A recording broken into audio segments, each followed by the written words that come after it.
Welcome. Your girl is in Peru. Thus, the background is not fake.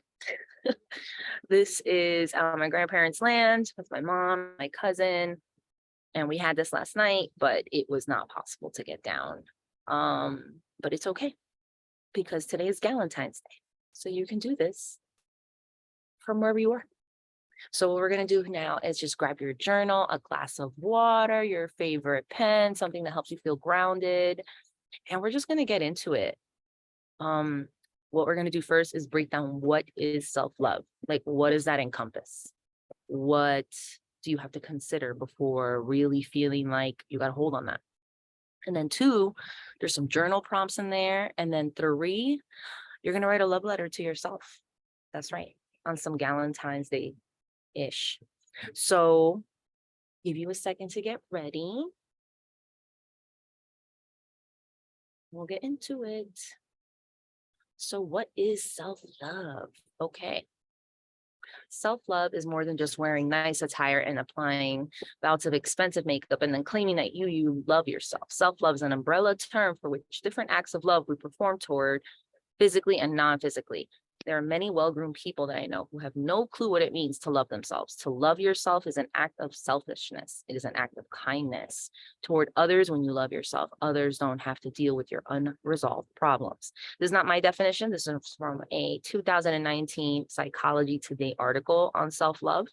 And I loved it because I got like different parts of it and I'm able to break it down and like, how do I apply this to myself? So basically, self-love is just deeper than like what is on the outside. It is what is on the inside. And these are how it's broken down: self-awareness, self-worth, self-esteem, self-care. Now, self-awareness, my favorite one.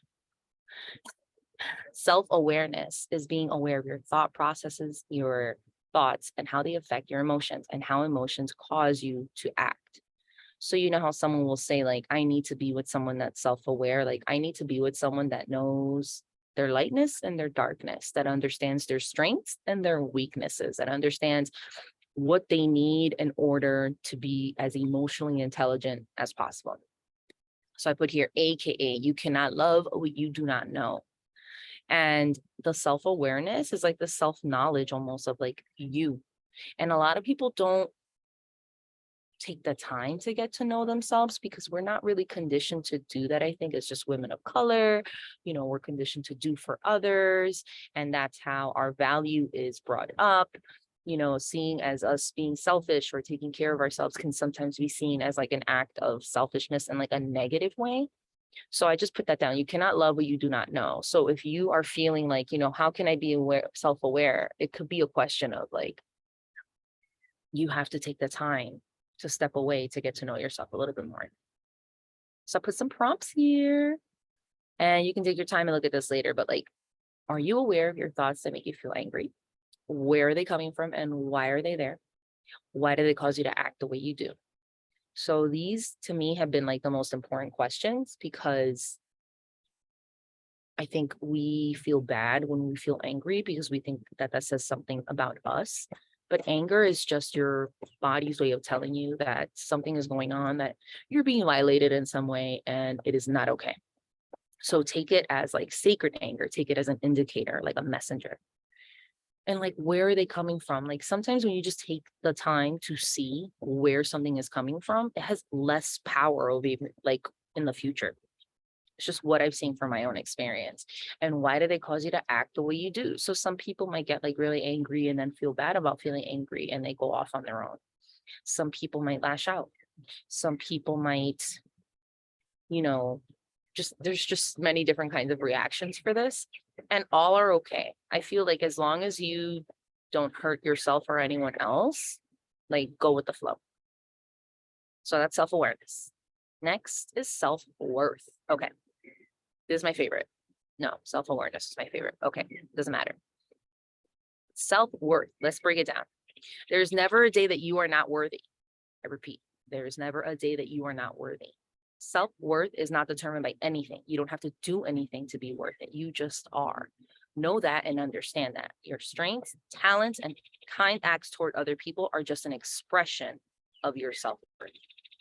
That took me a long time to learn. I always thought child of immigrants, you're expected to do more, better. And so a lot of our self-worth is performative. A lot of our self-worth is based on like these tangible like consequences, like you work hard and you get money, like you are worthy, but it has nothing to do with that. I think for me, it's been more about like someone put me in that survivor mode mentality, and it's up to me to get myself out of it. AKA self-worth lies in all the good things about you. So you don't have to perform. You don't have to do anything. Are you sassy? Are you funny? Are you smart? Are you just like emotionally like peaceful and add this vibe to a room? Like, what are the good things about you? This could be a really good time to start noting, like, you know what?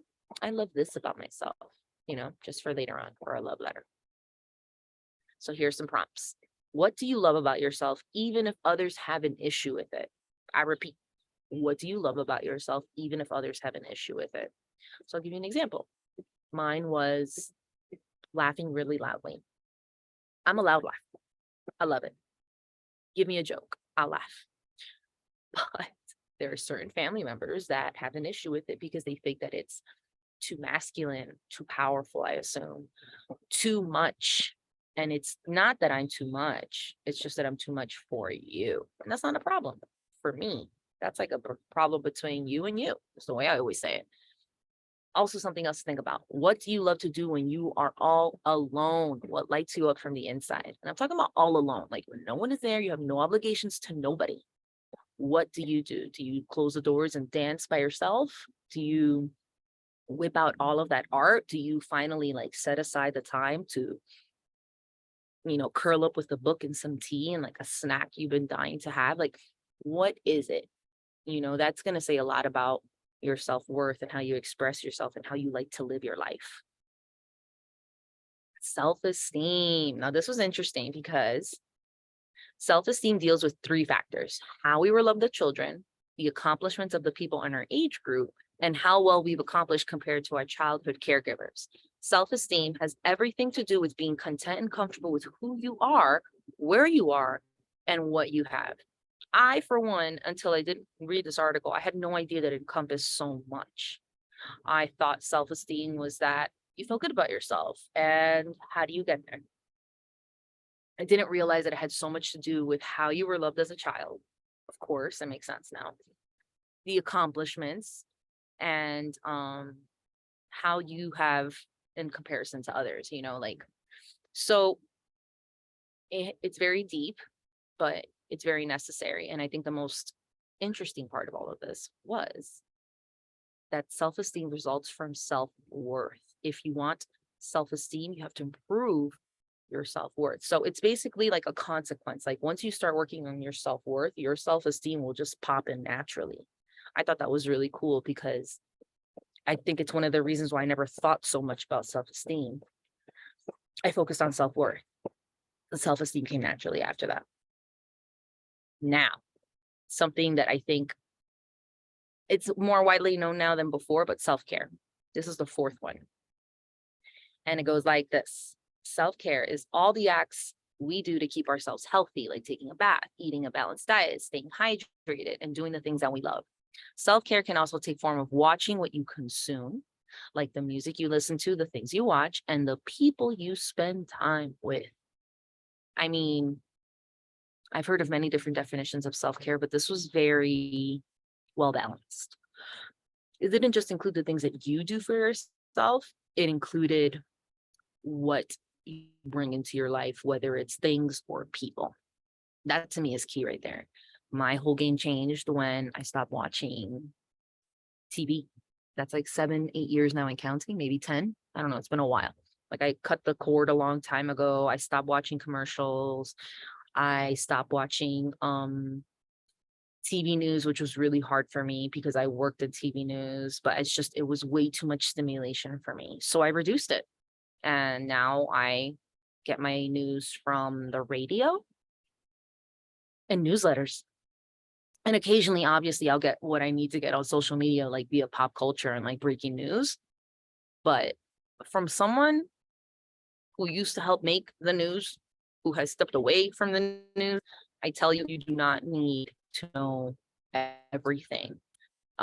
It really helps to like be present instead of knowing everything and being worried about everything that we do not have control over. I'm not saying please don't be well versed in international news. I'm saying, do you have to be plugged in all the time in order to be well informed? That's it. That's all I'm saying. And I like this little tip. It's best to start hearing your journey toward discovering self-love. So if you're having trouble with self-love at all, and then this is like a fourth step in what encompasses self-love, like start here. Start at self-care. Start at what do you need on a daily, on a weekly, on a monthly basis to be good and be unapologetic about it. Is it vitamins? Is it water? Is it seeing a therapist? Is it dancing? Is it yoga once a week? Is it meditation twice a week? Like, find out what's the regimen that you need in order to thrive, and then work toward that, right? See how you can bring that seamlessly into your life, but also, give yourself grace when you can't. Excuse me, because not all days are created equal. Not all days you have the same energy. And if you already know, and working with the seasons and working with the moons and working with your own moon cycle, which is what I'm about, you will see patterns and that you cannot give the same way that you give every other week because of our hormones. We're basically 4 different personalities in 1 month. So instead of fighting against that, I say, why not work with it? And so these are a few prompts that I love. How would you talk to someone you love? Your bestie, your niece, your nephew? What would someone who loves themselves do? Like, these are some like some self-love prompts that we're going to go into. And the reason why I want to start here is that because sometimes when we have a hard time treating ourselves right and we treat others right, it's like you have to switch it up and say, like, how would I do this for someone I love? And I got to tell you from experience, I did that with my best friend. And this was, advice given to me by my therapist. Like, how would you talk to your best friend? And I'm like, oh, I would never say that to her. And she was like, well, why do you say it to yourself? Because I was really good at beating myself up before. I was an expert. And so I didn't realize that I was so hard on myself, but so the opposite with others. And so basically I had to mirror that and bring it right back to myself. And it was work. And sometimes it still is work because I might just dive in there sometimes because of whatever triggers me. But like, now my foundation is very different from where it used to be. And this is me. Love yourself even harder on the most terrible days. That is when you need it the most. I mean, this is true through and through. This is really where it's at. Sometimes it doesn't make sense to do this. And that's why I'm a big believer of like writing down what you need daily, weekly, monthly, basic care. Now, what are some extras? What do you do to really show yourself some love? Because when you don't feel right, when you feel wrong, when you feel out of place, when you feel disconnected from yourself, it's very difficult to remember what you need and how you need it. And it's helpful to write it down and be like, that's right. That's how I show myself love. I'm going to do this for myself right now. I'm going to go to a cafe. I'm going to get my favorite book. I'm going to get my favorite drink. And we're just going to take it from there. So now this leads me to, let me see. Good. We have some time. So, I mean, had we been meeting live, that would have gone a little bit slower, right? Because of questions and stopping to journal. So I'll just leave that to you when you want to like revisit those prompts. But now this is your assignment. Now is the time to maybe step away for a little bit, pause this, and go get yourself a nice piece of paper, something that looks like stationery maybe. Or you can get like a basic piece of paper, decorate it just a little bit, and write dear and your name. Like, write a love letter to yourself. Pretend you are trying to woo yourself and you need to, this is your one opportunity to really get down on paper how you feel, because you need it to get to the other end. That's it. You need that person to know how you really feel. And you're going to find some things come up. So I would say give yourself a good 10, maybe even 15 minutes, depending on how you start writing. And just write, dear Cindy, comma, how you doing, girl? It's been a long time since we've connected this way. I wanted to let you know that even though we have not gotten much sleep in 2 days, I love you enough to know that tonight is a night, and tonight you're getting rest, because we both know that you need sleep to function. And I wanted to also let you know, these are the things I love about you. These are the things that light me up when I think about you. Is it your laugh? Is it your, like really get into this letter and take your time with it. Like don't feel like you have to write because you have to write because you have 15 minutes. Like really just sit there and like take the time to write down what comes up and what's something you don't want to forget. When you're done, close it up, seal it with a kiss, and put it somewhere, just like in an altar. You can put it somewhere special. You can mail it to yourself if you'd like. You can really get creative with this. And I find that when you add a little bit of magic to routines like this, to exercises like this, it goes a long way. So I can't wait to hear about these letters. I hope this information was helpful. I am a big proponent of loving yourself hard. And I'll give you an example. Like I feel like the biggest way that I'm loving myself hard, and it's come to fruition on this trip, is that I've worked really hard to be able to work from here, to be able to be with my fam, but also try to see if I can build a life that I want. And I feel like that to me has been the biggest act of self-love, is that I'm really putting forth an effort to give myself the life that I know I deserve. And that involves travel, and that involves, being with my fam, and that involves, traveling for fun as well. Maybe even owning property in multiple places, doing what feels right to me, not feeling pressured to give in to societal, expectations about where I should be in life. I don't believe in that anymore. I don't subscribe to that. And it's funny because I've had to really be tested in that over here, because I'm in Peru and it's different over here, yo. They hear I'm 39, they're like, but where's your child? And I'm like, I don't know. Have you seen him? Because I don't know. Like, it's just, I'm like, hey, if it happens, it happens. If it doesn't, it doesn't. Like, I'm still building a life for myself that I love and I'm proud of. And that is very difficult for people to swallow here, because it's just different. But I have known, it's almost like I got tested in my own self-love by like the prompts by other people here and their expectations. And it all comes from a good place. It's just different. Like they're basically saying, you're wonderful. Why don't you make more of you? And I'm like, I know I'm great, but that hasn't happened yet, but it won't determine whether or not I'm happy or not.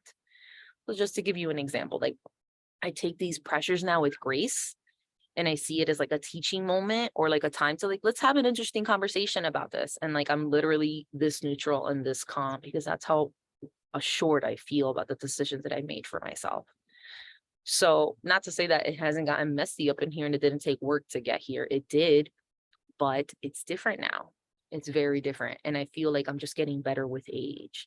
So wherever you are in your self-love journey, just know that it gets better the more you do it. I have been on this journey now for about a decade, and I'm just stunned every year at how much better it gets.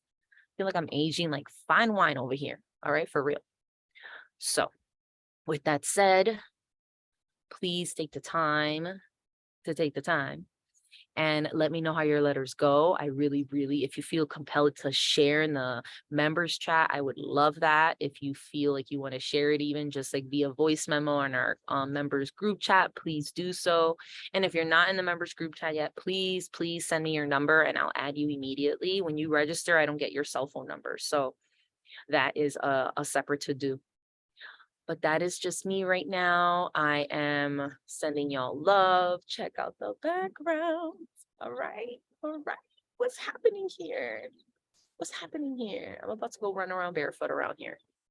So thank you so much. I'm going to send this to you all soon so you can enjoy. And happy Valentine's Day. Happy self-love day. Happy radical self-love day. And giving you and sending y'all a big hug from Peru. Peace, y'all.